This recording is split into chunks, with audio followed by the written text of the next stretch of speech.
Well, it looks like we've got a good amount of folks in the room. I know some additional people will be joining us, but I do want to say again, good afternoon or good morning, depending upon where you're joining us today. And welcome to a special edition of our bi-weekly housing updates from Washington. So NAHRO's housing updates from Washington, for those unfamiliar, are our bi-weekly half-hour opportunities for you to hear directly from NAHRO staff about what we're specifically focusing on throughout the year. If you haven't signed up for our 2025 series, we highly recommend you do. We can share the link for that. As a note, today's special edition will only register you for today's event. I want to do one piece of housekeeping before we begin. Today's session has a Q&A feature for attendees to use. We're hoping to leave plenty of time at the end to answer as many questions as possible. So please insert your questions into that Q&A feature and not the chat, which should be disabled. We'll also have 2 polls at the end to receive your feedback on today's session. Those polls help us improve and refine our work, so we hope you stay on to answer them. So with that, let's jump in today's session. My name is Eric Oberdorfer, and I'm the Director of Policy and Legislative Affairs here at NAHRO. And in light of the government shutdown that started 2 days ago, we wanted to meet earlier than our next scheduled meeting next week. Many of you have heard us talk about the shutdown at our national conference in Phoenix on Monday, but we know not all of you were able to attend our Washington report session or weren't able to join us in Arizona. So to start us off today, I want to introduce our first speaker. We're joined by NAHRO CEO Mark Thiele. And Mark, I'll pass it over to you.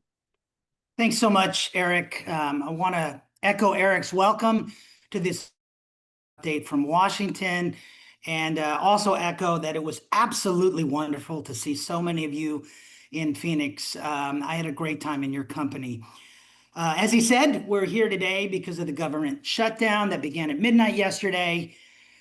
You may have seen the message on the HUD website and, of course, heard other heated language on the issue. Unprecedented words, unprecedented times.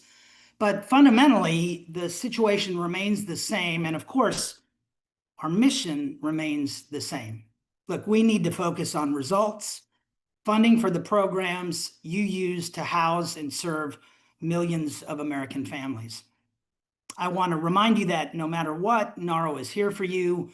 We will continue to keep you informed, just like we did during the funding freeze in January, and really as we've always done. We will, of course, continue to advocate on your behalf and lift up your voices and concerns in Washington, D.C. So please make sure you know where to find us. Visit www.nahro.org, where we post all of our latest news and policy information. Please make sure you're subscribed to our direct news emails. Follow our social media accounts, especially on LinkedIn and on Facebook. Or, and many of you already do this, get directly in touch with our amazing staff.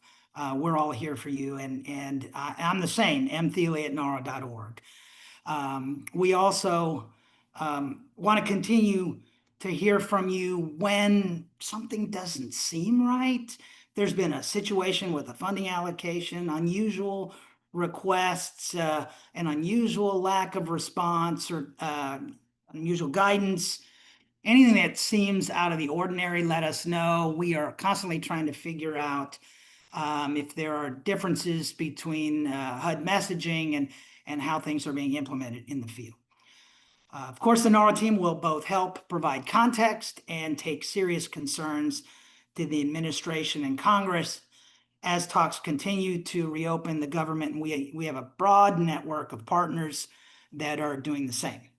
We are your NAHRO, and this is what we do.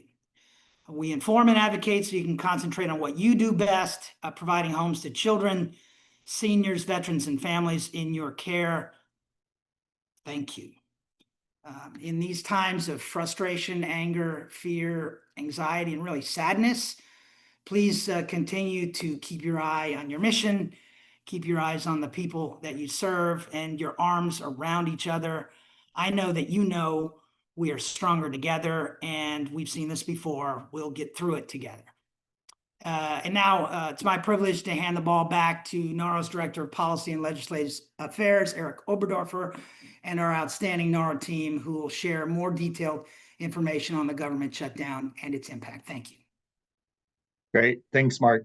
And we'll also make sure to share additional resources in the chat as we're going through today's session. We do have a government shutdown resource page available on NAHRO.org, as well as some new state level data one-pagers, which we've updated since our March conference to include the funding amounts both in the House and the Senate proposal to show what that would mean for your community. So we'll put a link into that as well.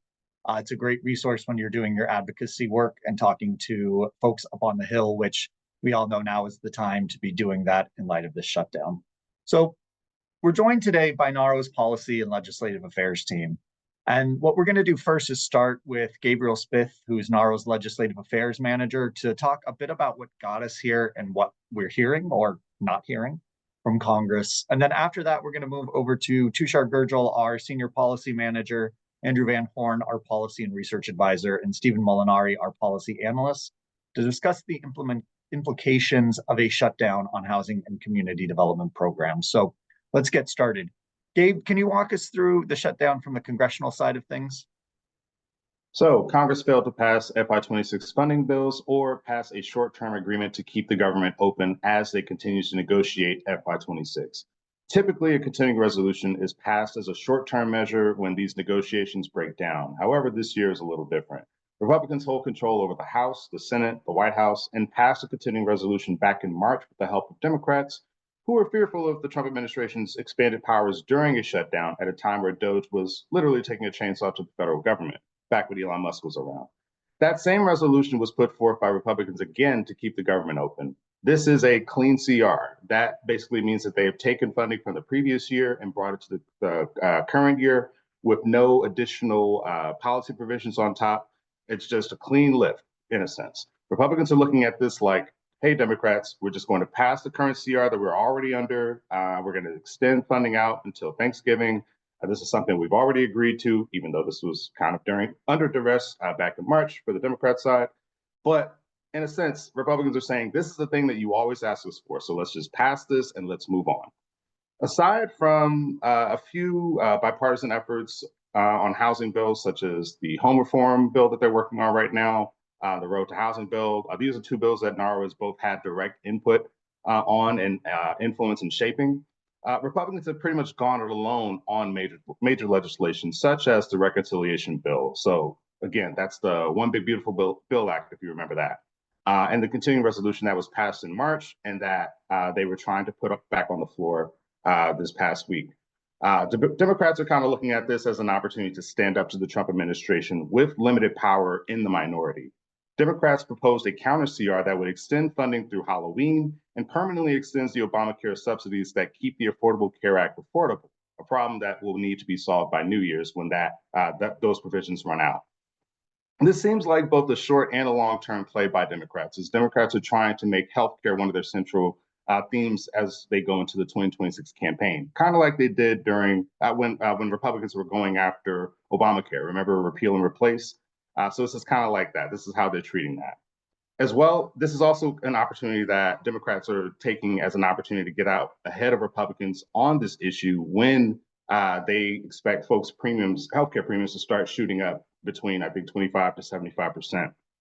So this is another sticking point that Democrats are raising, or another sticking point is the rescission of congressionally approved funds that the Trump administration has engaged in. So basically, after funds have been approved by Congress, the Trump administration has gone back and rescinded some of those funds, in a sense, with the help of Congress, his allies in Congress, particularly on the House side. Democrats tried to get something in this bill or in this agreement or negotiation, rather, to try to restrict Trump's ability to rescind funds after Congress approves them. That's something that Trump and Republicans are probably never going to agree to.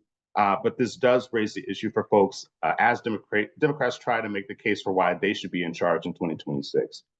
But let me say this, no one ever wins a government shutdown. Republicans feel secure in their position, however. Again, they did the thing that Democrats always ask for, a clean CR with no partisan provisions, no poison pills. That's basically DC lingo for an issue that one side knows the other side can't support under any circumstances. But Democrats have looked pretty weak in the 119th Congress, and they view this as one of the key moments where they can pick themselves up off the ground. However, Republicans are 1,000% expecting them to fold like they did last time. The mass layoffs and firings proposed by President Trump and OMB Director Russ Vought threatens the same conditions that spooked Chuck Schumer and Democrats the last time over on the Senate side. And to be clear, Chuck Schumer is still dealing with blowback from that. The thing about shutdowns is that it's easier to get into them and much harder to get out of them. Republicans are expecting, or at least are presenting, an expectation of compliance from Democrats when it comes to just agreeing to the clean CR that they're already under right now.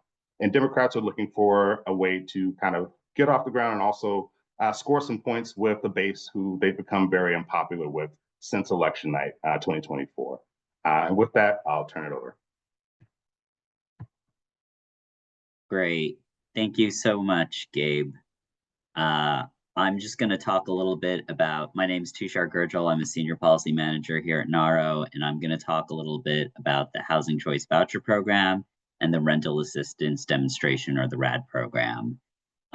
So we have a shutdown resources page, and on that we have the HUD shutdown contingency plan, the 2025 HUD shutdown contingency plan. So I recommend everyone go to NAHRO's resource page and everyone take a look at that HUD contingency plan. If you want information on the Housing Choice Voucher Program, I recommend looking at pages 13 and 14 and pages 59 and 56. That's where a big chunk of information is posted. But let's go over it verbally now. So before the shutdown, HUD officials told us that in the event of a shutdown, they would have housing assistance payments, or HAP, that's a portion of the subsidy that goes to landlords, and admin fee payments obligated for October and 2 weeks in November. They also said shortfall payments for October and November would be added. Now, if we look at that shutdown contingency plan, they give us a little additional information, though not as much as maybe we would love. So the first thing they tell us is that your HUD-held HAP reserves can still be requested, and in some cases, they may automatically be dispersed to you to address emergency situations. So you can request them for emergency situations. What does that mean? Where families are at risk of termination, or where you may not be able to pay your contractual HAP payments to owners. So if you don't have that funding, do make that request and explain to them, what the emergency, either it's your families are at risk of being terminated or you're not able to make a HAP payment. The other thing that the shutdown contingency plan says is that if they have previously obligated HAP or admin fee funding allocations that are insufficient for the Housing Choice Voucher Program, and if there's any available carryover funding or advance appropriations, HUD staff, the folks who are still coming in, will make obligational actions to make the funds available. What does all of that mean? Basically, if you don't have the money to operate the programs, they'll check to see if they have either an advanced appropriation or carryover funds and add additional money. So remember, before the shutdown started, they said they had 2 weeks. I'm interpreting for November. I'm interpreting this, and it's not certain, but I'm interpreting this to say that if they have additional money for November, it'll be for full November. But remember, that is not certain. HUD has only told us 2 weeks. I'm just interpreting that bullet point to mean if they have an advance appropriation, which I think they should be able to get that full November payment out. That is my interpretation. Let me be 100% clear of the bullet point in the shutdown contingency plan. The other things that HUD says is that they'll still provide tenant protection vouchers for families to move in an emergency. So like if their contract's terminating because of safety or health violations, or if there's like an emergency or disaster where it's needed. And then finally, HUD staff will respond to issues that are, quote, directly related to the imminent threat to the safety of residents or the protection of property. So do note you can send those emails in where there's a threat to safety of residents or protection of property. It won't be, I don't think they're checking it like every minute of every day, but occasionally people will go in and look through those emails. So do let them know if you're facing any of those situations. Okay, so that's the Housing Choice Voucher Program. Let's move over to RAD, the Rental Assistance Demonstration.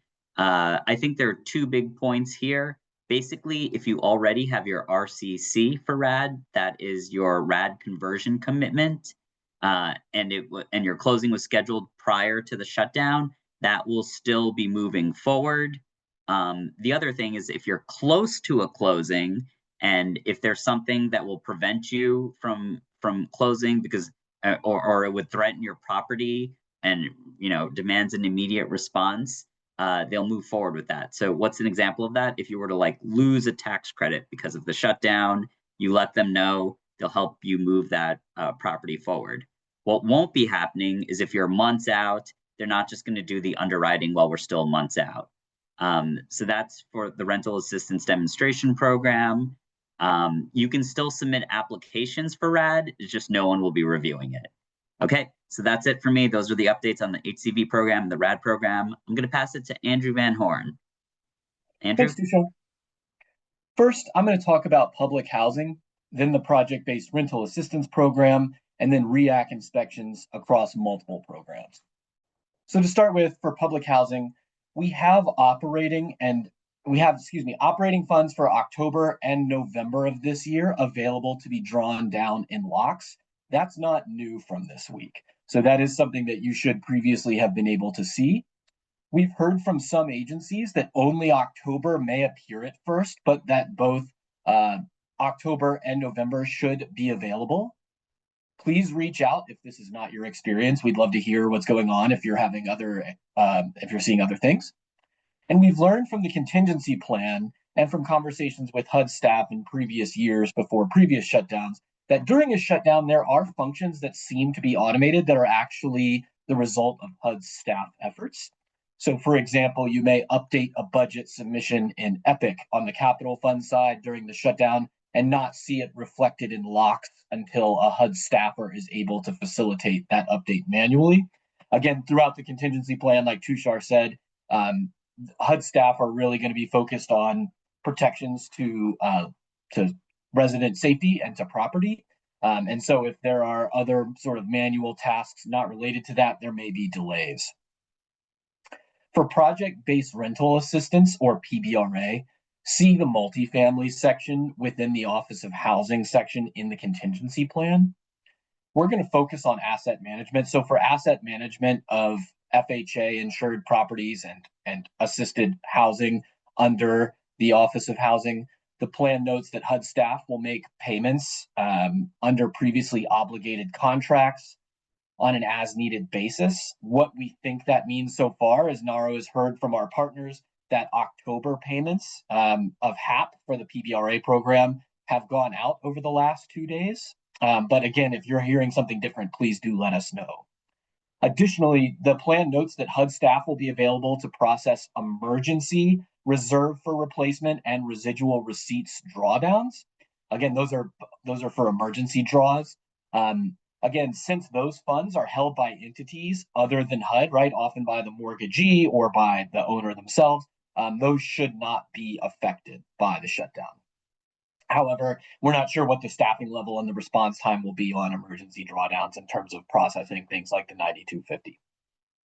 Some PBRA properties are serviced not by HUD, but by performance-based contract administrators, or PBCAs. So the contracts funding these PBCAs will not be interrupted, and PBCA staff themselves will continue to be available. And to quote from the t-shirt displayed by the Local Housing Administrators Coalition, or LHAC, at the NAHRO National Conference last week, PBCAs work during shutdown. So that should be all we need to know there. Finally, for REAC physical inspections, if the inspection was scheduled and funding was obligated prior to the shutdown, then it should continue as is. If they're hiring, an outside person to do that. If it's a HUD employee conducting the inspection, it will depend on whether or not there's reason to believe there's a threat to life or property. And if not, the inspection will be canceled. If there is, the HUD inspector may still come out and conduct that. And as you know, there is considerable follow-up to these physical inspections, and HUD staff will be recalled as needed according to the plan to deal with those follow-up documents that you have to do after an Inspire inspection. The last point on REAC is that for technical assistance for services like financial submissions and in the offices of public and Indian housing and housing programs, those should continue uninterrupted by REAC staff. That's it for me, and I will pass it over to Stephen Molinari to talk about CPD.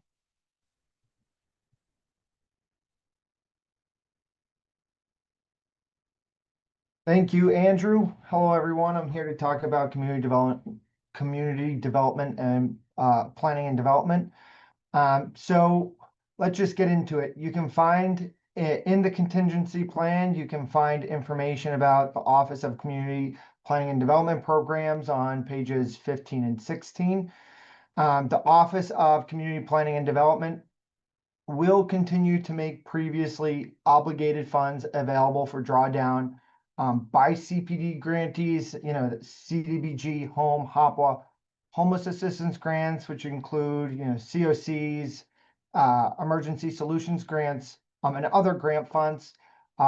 If there is no action or review needed by HUD employees for these funds to be drawn down from the system, then grantees will be able to draw down the funds normally. CPD will intermittently recall employees to review and approve or deny disbursement requests in certain cases where there is believed to be an imminent threat to the safety of human life or property. On pages 11 and 12, you can find the amount of the proximate maximum number of recalled intermittent employees on a given day for the various offices. For CPD, the maximum amount of employees that would be recalled would be 18 for CPD. That doesn't mean that there'll be 18 employees there. That's just what it says, that the maximum number that could be recalled on any given day for that office, CPD, would be 18. Additionally, HUD says that they will ensure that grantees have access to ELOCs, IDIS, and DRGR for disaster recovery funds.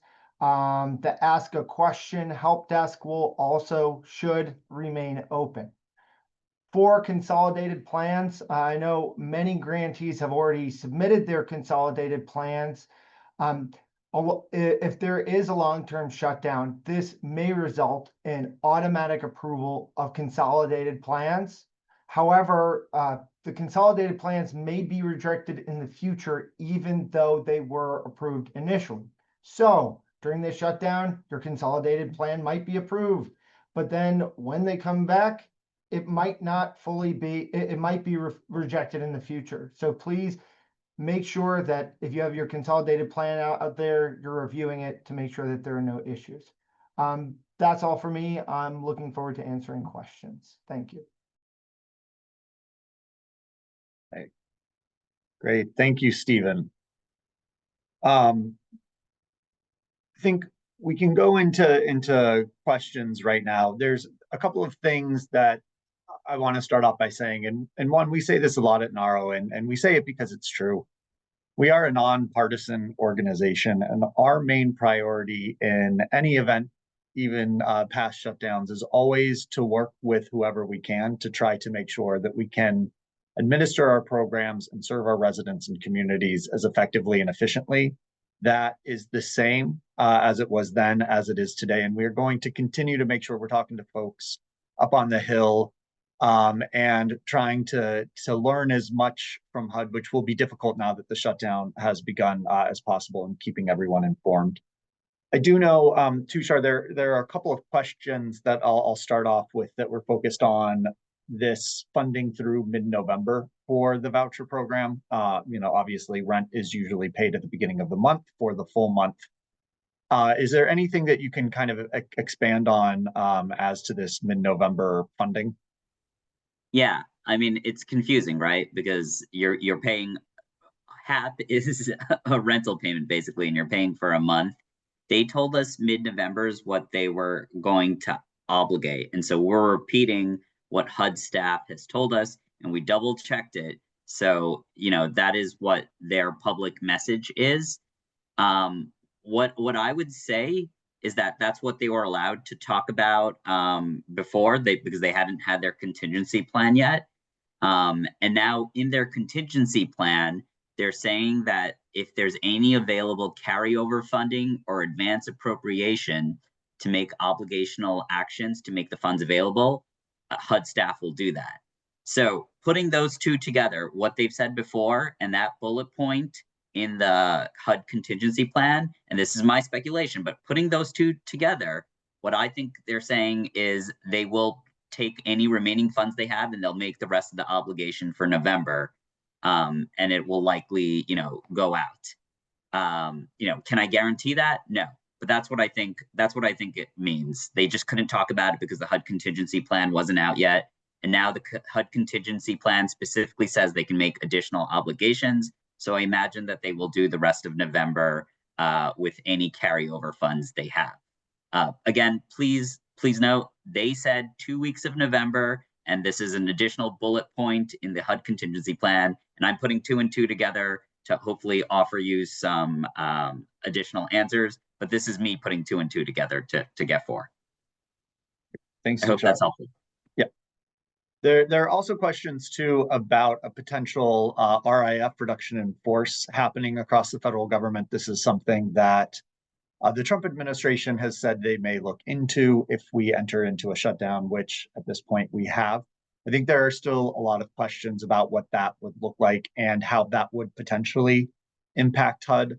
I do know that from the first 2 reductions in force where there was the opportunity for HUD staff to take, basically resign from their positions with some benefits attached to that for them. I think about 26% of the staff opted for that. So we know HUD is a much smaller machine than it was even a few weeks ago. And I'm sure that will also play into any decisions that the administration and the Office of Management and Budget makes. But I will say this is different from previous shutdowns. Usually what happens with staff is that they're furloughed, they don't receive pay for the duration of the shutdown, and then they're brought back to work. Usually they receive back pay at that point. But again, still some unknowns because this is the first shutdown we've seen since 2019. So we're going to be closely monitoring that. There's a question too about the Office of Recap, Andrew, whether or not that's open. I saw you wanted to answer that one. Maybe I can jump in for Office of Recap and specifically on the RAD program. I think, they're open like the rest of HUD. They're on a accepted cases basis. So what does that mean? That means that someone's probably going to come in occasionally and they'll be checking like emails and if there's something you need that will prevent a loss of life or a loss of property, more likely, let them know and they can try to help you out on that. So I think the example they give is if you're near a closing, you haven't received your RCC, but you're near a closing, and if you don't get to closing, you're going to lose your tax credit. Let them know, and then they can move forward with it, right? So I think that's a general theme, not just for RAD, but for everything. If you're in a place where some folks are going to lose the funding for their voucher, or something bad is going to have to happen to your property, let people at HUD know. People will be coming in from time to time to check that stuff out, and they might be able to help you. But those are the instances where there's a loss of life, or loss of rental payment, or a loss of property. And think that way for all of the programs, right? It can't hurt to send that email and explain how you're going to have a loss of life or a loss of property. Great. Stephen, there are a couple questions about some of the CPD NOFOs. First, is there any news on how the shutdown will affect the fiscal year 25 COC competition NOFO release? Yeah, appreciate that, Eric. So, most of the staff aren't really here. They're not working on it. Not really sure where that means when they come back. Not sure if that means a delay or, they're priority working on it. So that work doesn't go away. It's still there, but not sure if it could mean a delay. We're not 100% sure. So, it could mean a delay. But it also could mean, they're just back to where they started when they left off. So I know that's not like the perfect answer, but that's kind of all we know at the moment. Great. And then there was a question too about accessing the FSS NOFO. Any information on that? So you should be able to access it. But since HUD staff isn't really around to answer some of those requests, there could be some delays in that. I know that it used to be done in grants.gov and now it's done in Grant Solutions. So that could be a change in the system. Systematic changes can maybe have some be leading to some problems, but not 100% sure on that. You should have access to it. And if you don't, then you could potentially reach out, but I don't know if there'll be any staff to be able to answer those requests. Thanks, Stephen. And I know there are a lot of questions about how to contact HUD or questions about, how to access funding, all of that. Tushar, I know you mentioned this when you were doing your update on the voucher program, but just do you mind saying again what HUD's ability to kind of interact with the public is, what the reasons that they might be called in as exempt employees would be? Yeah, so I think they're going to be called in to periodically check emails, and in instances where there's, a threat to property or life, and that's when they will look in. In terms of like the specific email, I will say that there aren't the shutdown document doesn't really talk about it for all programs. Some programs have them, not all of them. So if you want to submit like for RAD, there's RAD applications at HUD.gov. For the other stuff, I would contact the folks you would normally contact and try to make sure, because I imagine those lines would be monitored still. And it'll get sent to HQ, I imagine. If for some reason you do have an issue where it's a loss of, potentially loss of life, potential loss of property, and you sent in the email, it's not getting response, send it to us and we will try to send it again. It's not like we're talking to HUD staff or anything, but like I think we can send it to HQ and we'll know that some of those people are coming in. So just send it to us if for some reason it's not working where you're getting that response. Great. And I think last question, which Tushar, I think this one goes to you too. What about shortfall funds that were scheduled for disbursement this fall? Yeah, so the shortfall funds, they should be scheduled for October and November. And what they have said in the contingency plan is that they're going to be on the lookout for other folks. So even if you don't request it, you might just find yourself finding it. If they've analyzed it and feel that you need funding, they may just disperse it to you, which I thought was interesting. I don't know that I've seen that before, but so they're going to be proactively, from reading this document, it looks like they're going to be proactively looking to make sure that people are in a good place in the voucher program and try to disperse those funds out to you. Great. Thanks, Tushar.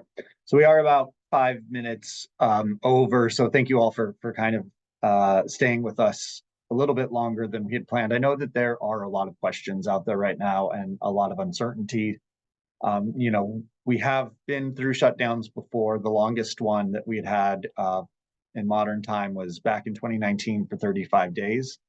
We're going to be closely watching this. I think we'll learn a lot more as the weeks go on. And I know Gabe would agree with this, but really seeing what happens congressionally in terms of them being able to make a deal. There's been some discussion about potential short-term CRs, like 10 days going into effect that would allow folks to go back into the office at HUD to take care of things. But as Gabe, I think, so rightly mentioned at the beginning, it's easy to get into a shutdown. It can be hard to get out of a shutdown. So usually the longer a shutdown goes on, the more challenging that can be. Again, we're going to be doing our best at NAHRO to make sure we are giving you all as much information as possible as we're watching this move forward. Appreciate all of you joining us. And one other thing that I want to say too is I know there's been a little bit, and as Mark touched on, it's been a little bit unprecedented in terms of the messaging coming out of the department during this shutdown. There were some questions about the Hatch Act. What I'll say to that is just that the Office of Special Counsel is responsible for enforcing that.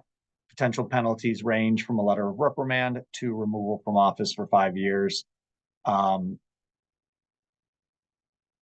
Special Hatch Act engagement can be very political very quickly. So we're continuing to monitor those communications, right? Again, we are a nonpartisan organization. We want to work with everyone to make sure we get these programs back up and operating, or that HUD folks are back in the office to answer your questions and make sure things go smoothly. Again, we're going to be here for you. Please reach out to us. You have our contact information, and we will make sure to provide all of you as much up to the minute information as we can. We do have 2 polls that I'm going to pull up if folks don't mind answering those. Again, I know this is a special edition of the Housing Update from Washington, but this is our biweekly series. We want to make sure that we're giving you all the information that's useful to you, and make sure that we have the right touching points as we move forward throughout the year. So we appreciate your feedback on these. We'll give this a couple more minutes to let folks answer the first question, and then we'll pop up the second poll.